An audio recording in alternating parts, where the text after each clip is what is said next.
नहीं है बॉडी भाई, ज़्यादा नहीं है। हाँ, तो 1 साल में अपनी लाइफ चेंज करनी है।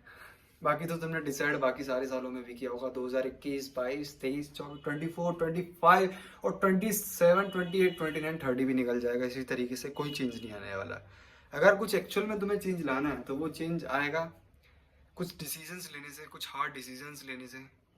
वो डिसीजंस ही तुम्हारे लिए एक्चुअल में चेंज ला पाएंगे।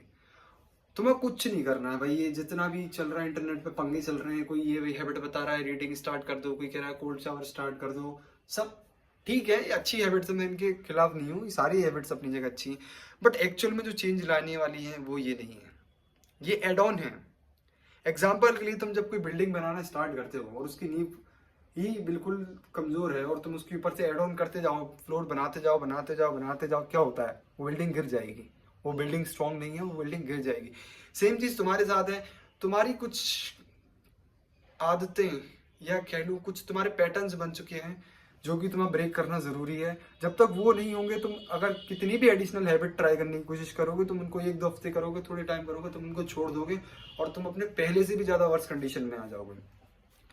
तो करना क्या है, देखते हैं, सिंपल सा। तुम्हें बनाना है अपना एक डेली शेड्यूल। शेड्यूल बनाना है तुम्हें रात को सोने से पहले, अगले दिन का शेड्यूल। रात को सोने से पहले तुम्हें अपना शेड्यूल बनाना है। शेड्यूल में तुम्हें लिखना है कि कल तुम क्या क्या करने वाले हो, क्या क्या करने वाले हो। ब्रश वगैरह मत लिख देना, कुछ लोग की ब्रश करना लिख देंगे कि मैं कल ब्रश करने वाला हूँ, खाना, वो चीज़ें नहीं लिखनी।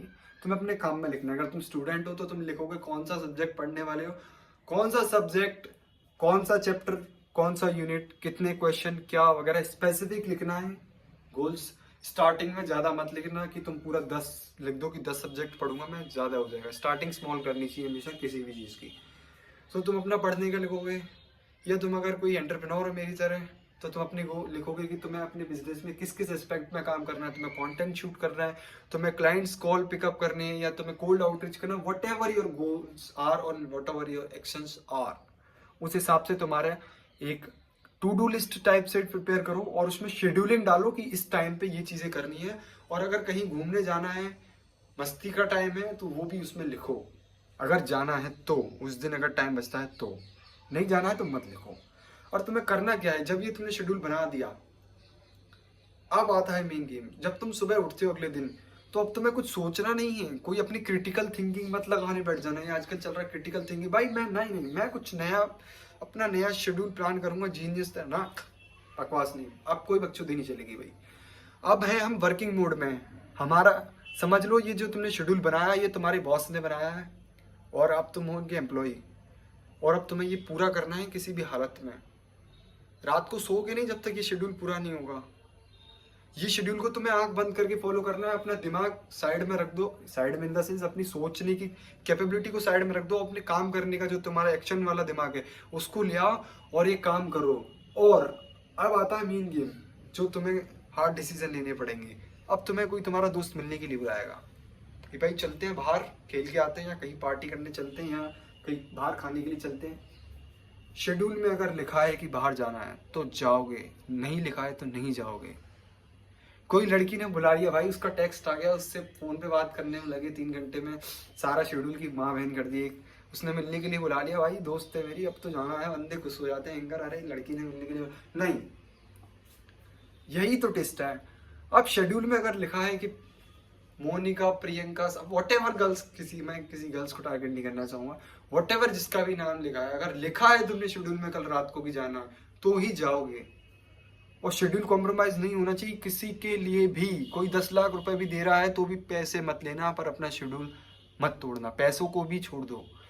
बिकॉज अगर तुम राइट टाइम पे राइट एक्शंस कंसिस्टेंसी के साथ लेते रहोगे, रिजल्ट मिलना ही मिलना है। सक्सेस रेट 100% है उसमें, 99% भी नहीं, 100% सक्सेस रेट है। बिकॉज मोमेंटम का जो फोर्स होता है, कंसिस्टेंसी के मोमेंटम का, उसको नेचर भी नहीं तोड़ सकती भाई। नेचर भी नहीं, लग तो बहुत छोटी चीज है, नेचर भी नहीं तोड़ सकती। तो अगर तुमने 6 महीने, 8 महीने या 1 साल तक इसी तरीके से अपने शेड्यूल को फॉलो किया, और अपना शेड्यूल अगर तुमने नहीं तोड़ा, तो डिसिप्लिन तो तुम वैसे ही सीख जाओगे। ये फालतू की रील्स, मोटिवेशन रील्स देखने से कुछ नहीं होगा। यही डिसिप्लिन है एक्चुअल में, कि तुमने जो डिसाइड किया है तुम उसको कंप्लीट कर रहे हो, अपने आप के साथ ट्रू हो। तुमने जो प्रॉमिस किया अपने साथ उसको कंप्लीट कर रहे हो। प्लस तुम इतना ज्यादा वेल एक तुम्हारे अंदर भाई चमक, अलग ही चमक होगी, बिकॉज तुम सारे अपने एरिया में फोड़ रहे होगे तरीके से, और तुम एक वेल डेवलप्ड इंसान हो जाओगे। तो इस शेड्यूल को फॉलो करना स्टार्ट करो, और फिर तुम एक साल में अपनी लाइफ कहाँ ले जा सकते हो तुमने सोचा भी नहीं है। तुमने जितना सोचा है वो बहुत छोटा है उसके सामने, जितना तुम चेंज कर लोगे अपने आप को।